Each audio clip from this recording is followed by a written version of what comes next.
नमस्कार, मैं Ravish Kumar. Supreme court से बार बार डांट खा लेंगे मगर इलेक्टोरल बॉन्ड के बारे में नहीं बताएंगे। लगता है भारत सरकार इसी लाइन पर चल रही है कि एक एक याचिका के सहारे जानकारी को सामने आने से रोका जाए या देरी की जाए ताकि जनता को पता ना चले। आखिर इसमें कितना बड़ा घोटाला हो सकता है कि सरकार नहीं बताने के लिए इतना प्रयास कर रही है। आज उद्योग जगत की संस्था फिक्की को जो डांट पड़ी है सुप्रीम कोर्ट में, जो डांट पड़ी है कि उसके सामने स्टेट बैंक ऑफ इंडिया को पड़ी डांट अब गुलाब जामुन लगने लगी है। चीफ जस्टिस डीवाई चंद्रचूड़ और उनकी बेंच के सदस्य justice BR Gavai, justice Sanjiv Khanna के सामने किसी की कोई दलील नहीं चल पा रही थी।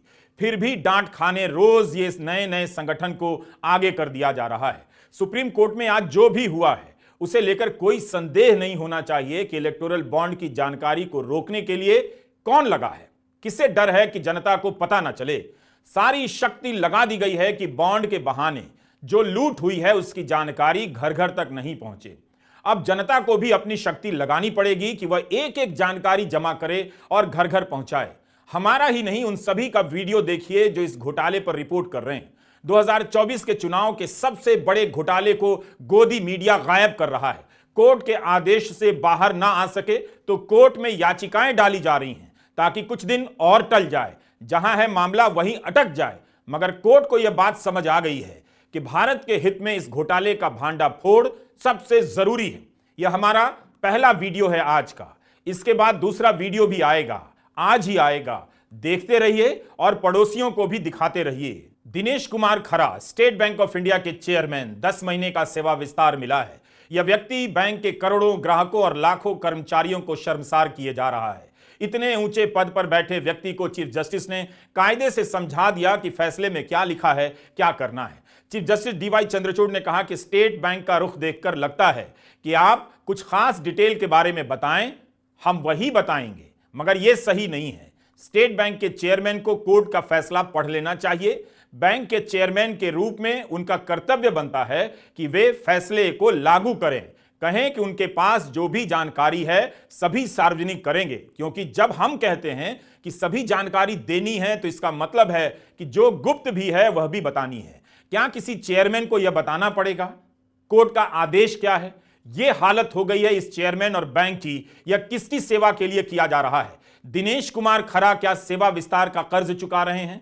क्या बैंक का देश की जनता के प्रति, अदालत के फैसले के प्रति कोई कर्ज नहीं, कर्तव्य नहीं? सुप्रीम कोर्ट ने पूरे कानून को रद्द कर दिया है। इस कानून को चोरी का अड्डा बनाने के लिए संविधान में जो भी संशोधन किए गए थे उसे भी रद्द कर दिया है।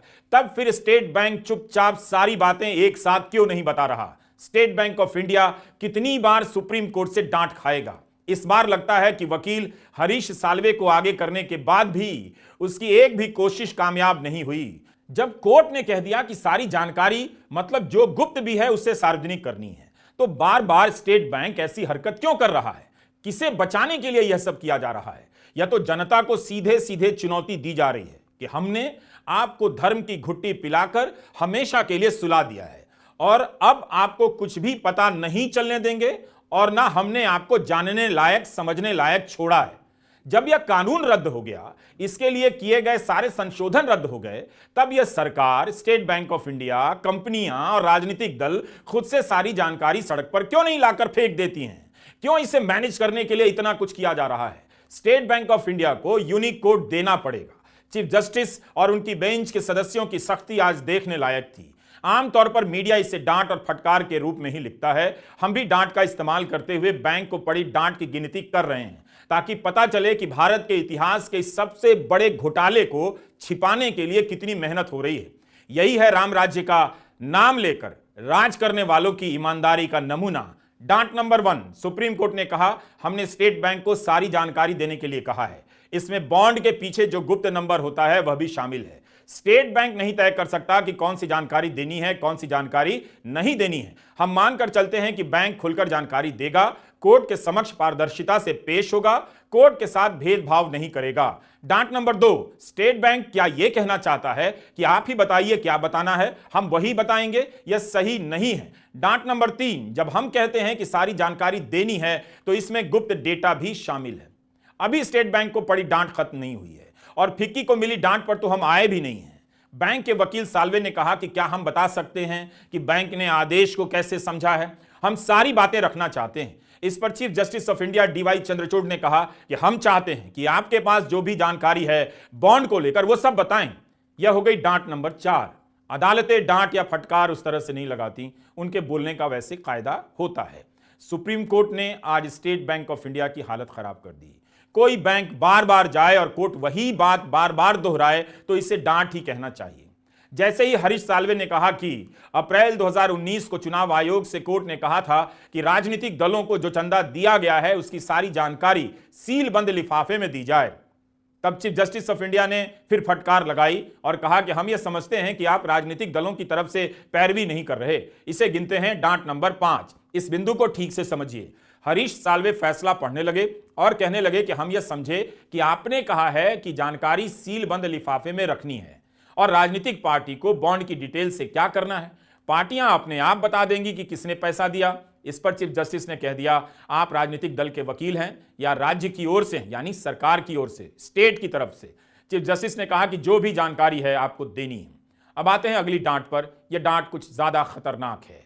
चीफ जस्टिस ने कहा कि बैंक को बॉन्ड नंबर बताना होगा। यही नहीं, उन्होंने यह भी कहा कि बैंक को हलफनामा लिखकर देना होगा कि आपने कोई जानकारी नहीं छुपाई। वकील साल्वे ने कह दिया कि हम ऐसा ही करेंगे, बैंक कोई जानकारी नहीं छिपाएगा। हरीश साल्वे अनुभवी और बड़े वकील हैं, लेकिन इतने कमजोर केस की पैरवी जब बड़े वकील भी करते हैं तो उनकी दलीलें सुनने में तो अच्छी लग सकती हैं मगर साबित कमजोर ही होती हैं। हरीश साल्वे की दलील से ऐसा कुछ भी नहीं लगा कि अनुभवी वकील के पास मजबूत तर्क हैं। कोर्ट के जवाब के सामने उनकी दलीलें स्कूली बच्चे के बहाने की तरह नजर आ रही थीं। सुनिए इस दलील को। हरीश साल्वे ने कहा कि मीडिया हमारे पीछे पड़ा है कि अवमानना की कार्रवाई हो जाएगी, बैंक को देख लेंगे। मतदाताओं को पता चलना एक बात है, लेकिन अगर जांच को लेकर जनहित याचिकाएं दायर हो जाएं, इसकी जांच करो उसकी जांच करो, तो मुझे नहीं लगता कि कोर्ट के फैसले का ऐसा मकसद भी है। बताइए मीडिया क्या कहेगा? कोर्ट में केस हो जाएगा, इसका डर सता रहा है। अगर किसी कंपनी को चंदा देने के बदले लाखों करोड़ों का धंधा मिला है, कोई कंपनी इसी साल बनती है और चंद महीने में करोड़ों का चंदा देती है, उसका मुनाफा भी उतना नहीं, तो जांच होनी चाहिए, जनहित याचिका तो दायर होनी ही चाहिए। जब सरकार खुद से जांच नहीं करेगी तो लोग कोर्ट के पास जाएंगे। जाहिर है यह कमजोर दलील थी और कोर्ट के सामने इसे टिकना भी नहीं था।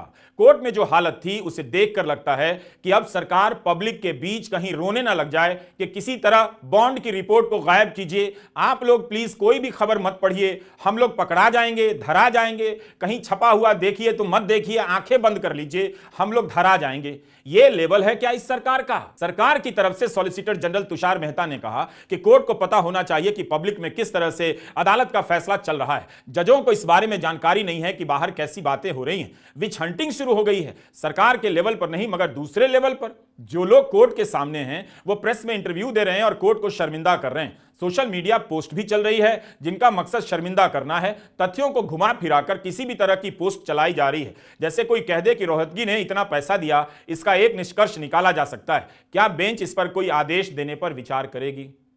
तो क्या यह आदेश मांगने का प्रयास हो रहा था कि इसके कवरेज के बहाने तरह तरह के सवालों के उठाने पर सुप्रीम कोर्ट कोई रोक लगा दे? कमाल है। इस वीडियो को 4 बार देखिए, एक एक तर्क को ठीक से देखिए और याद कर लीजिए कि कैसे कैसे बहाने बनाए जा रहे हैं। सोशल मीडिया में क्या लिखा जा रहा है, उससे सरकार को इतनी घबराहट है, कंपनियों को घबराहट है। काम ही ऐसा हुआ है तो क्या लिखा जाएगा? कोर्ट को शर्मिंदा तो स्टेट बैंक ऑफ इंडिया कर रहा है, फिक्की कर रहा है जो कोर्ट से कह रहा है कि जानकारी सामने ना आए, जबकि कोर्ट का फैसला आ गया है कि सभी जानकारी सार्वजनिक हो, फिर भी ये चले जा रहे हैं कि जानकारी सामने आने मत दीजिए।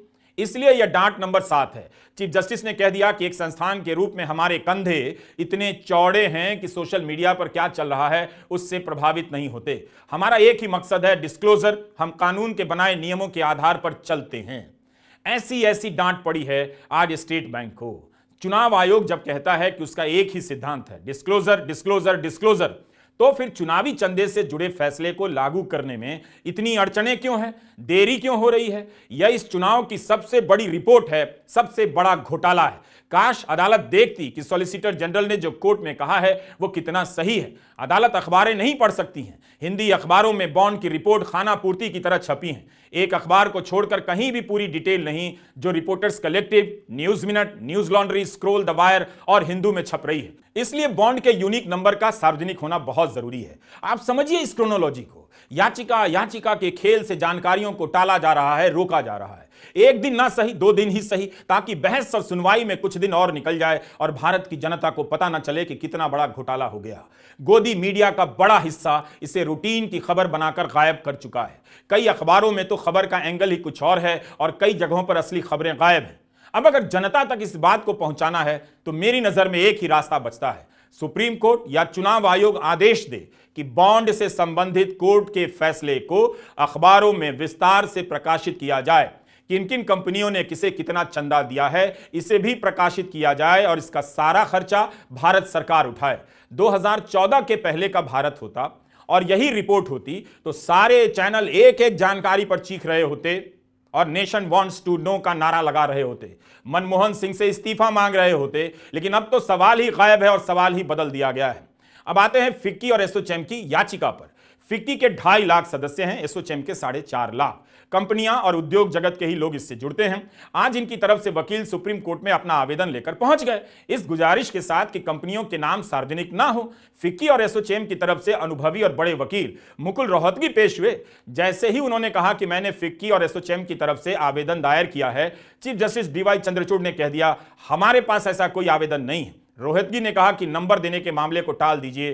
तब चीफ जस्टिस ने कहा कि आप हमारे पास तब आए हैं जब फैसला दिया जा चुका है, हम आपको नहीं सुन सकते हैं। यह डांट नंबर 8 हुआ। बताइए, फैसला आ चुका है, 15 फरवरी को आया है। 1 महीने बाद 18 मार्च को उद्योगों की संस्था कोर्ट जाती है। नाम ना बताएं, कई कंपनियों के नाम छप चुके हैं। पहले लगा नहीं इन्हें कि इस मामले में कोर्ट में जाना चाहिए। बस जब नाम आने लगा, खुद कागज दिखाने की बारी आई तो कोर्ट पहुंच गए। संदेह के नाम पर नागरिकों से कागज मांगने की धमकी दी गई, उन्हें सताया गया, असुरक्षित महसूस कराया गया, अपमानित किया गया। लेकिन जब इनके कारनामों पर संदेह होता है तो कागज नहीं दिखाएंगे, नाम नहीं बताएंगे। यह है हमारी कंपनियां और राजनीतिक दल। खुद से गई थी या सरकार ने ठेल कर भेजा था, इसे लेकर भी चर्चाएं चल रही हैं। जस्टिस BR गवई ने कहा, पूरी दुनिया को पता है कि सुनवाई चल रही है। चीफ जस्टिस ने कहा कि हम आपको रियायत नहीं दे सकते।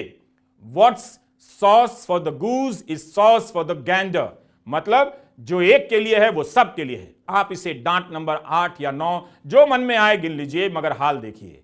मामला तब गंभीर हो गया जब वकील मैथ्यू नेंदुपारा ने कह दिया पूरा फैसला नागरिकों के नाम पर दे दिया गया। तब चीफ जस्टिस ने कह दिया कि हम पर ना चिल्लाएं, आप आवेदन दायर करें, हम आपको नहीं सुन रहे हैं। तब भी वकील नेंदुपारा नहीं रुके। इस पर जस्टिस BR गवई ने कह दिया, क्या आप अवमानना का नोटिस चाहते हैं? मुकुल रोहतगी का आवेदन खारिज हो गया।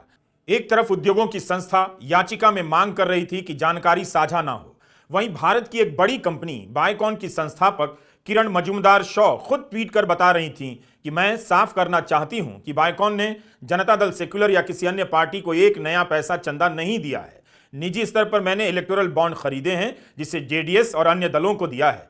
मेरा चंदा मामूली है और पूरी तरह सफेद पैसा है। जब इतनी बड़ी कंपनी की संस्थापक खुद बता सकती हैं तो बाकी कंपनियों को बताने में क्या दिक्कत है? बायकॉन एक बहुत बड़ी कंपनी है, डायबिटीज, कैंसर और अन्य गंभीर बीमारियों की दवाएं बनाती है। 16,500 कर्मचारी काम करते हैं। क्या अब भी आपको संदेह नहीं हो रहा है कि कंपनियां क्यों नहीं बताना चाहती हैं? प्रशांत भूषण ने यह बात उठाई कि चुनाव आयोग ने सीलबंद लिफाफे से जो जानकारी दी है उसमें बड़े दलों ने नहीं बताया कि किस किस से चंदा मिला है, केवल छोटी पार्टियों ने बताया है। इस पर सॉलिसिटर जनरल तुषार मेहता ने कहा, प्रशांत भूषण ये सब बातें मीडिया में छपने के लिए कह रहे हैं, इसमें कोई छिपा हुआ एजेंडा है। प्रशांत भूषण की मांग थी कि अप्रैल 2019 से पहले की जानकारियां सार्वजनिक की जाएं, उसे कोर्ट ने नहीं माना। बेंच ने कहा कि आपने एप्लीकेशन फाइल की है, हमने माना, लेकिन हमने उस समय सोच समझकर यह फैसला लिया था कि अंतरिम आदेश से पहले की जानकारी पर फैसला लागू नहीं होगा। अप्रैल 2019 के बाद के आदेश में सबको नोटिस भेज दिया गया कि इस मामले में फैसला आएगा। अब अगर उसमें बदलाव किया जाएगा तो फिर से फैसले की समीक्षा करनी होगी। सुप्रीम कोर्ट ने साफ साफ कह दिया कि सारी जानकारी देनी होगी। 21 मार्च की शाम 5 बजे तक chairman state bank of India को कोर्ट में हलफनामा दायर करना होगा कि उनके पास जो भी जानकारी है सभी की सभी चुनाव आयोग को दे दी गई है और कोई भी जानकारी छिपाई नहीं गई है, रोकी नहीं गई है। कोर्ट ने कहा कि जैसे ही जानकारियां आती हैं चुनाव आयोग उसे प्रकाशित करे। आप सरकार से किसी योजना में लाभ प्राप्त करते हैं, आपका चेहरा, आपका नाम सब जगह सार्वजनिक हो जाता है, फोटो छप जाता है विज्ञापन में, प्रधानमंत्री उसे लाभार्थी कहते हैं, लाभार्थियों का सम्मेलन होता है, वीडियो बनता है। राजनीतिक दलों ने किस किस से चंदा लिया, क्या इसकी जानकारी उन्हें नहीं होनी चाहिए और उन्हें नहीं देनी चाहिए? चंदा देने वाली कंपनी को एक सम्मेलन करना चाहिए। उनके चंदे का सबसे नियमित और सबसे बड़ा लाभार्थी कौन है, रेड के बाद का लाभार्थी कौन है और कॉन्ट्रैक्ट के बाद का लाभार्थी कौन है? क्या आप इलेक्टोरल बॉन्ड से जुड़ी खबरों को देख रहे हैं? हमारा सारा का सारा वीडियो देखिए। आज का यह 11वां वीडियो है, 12वां वीडियो भी जल्दी लेकर हाजिर होते हैं, इंतजार कीजिए। नमस्कार, मैं रवीश कुमार।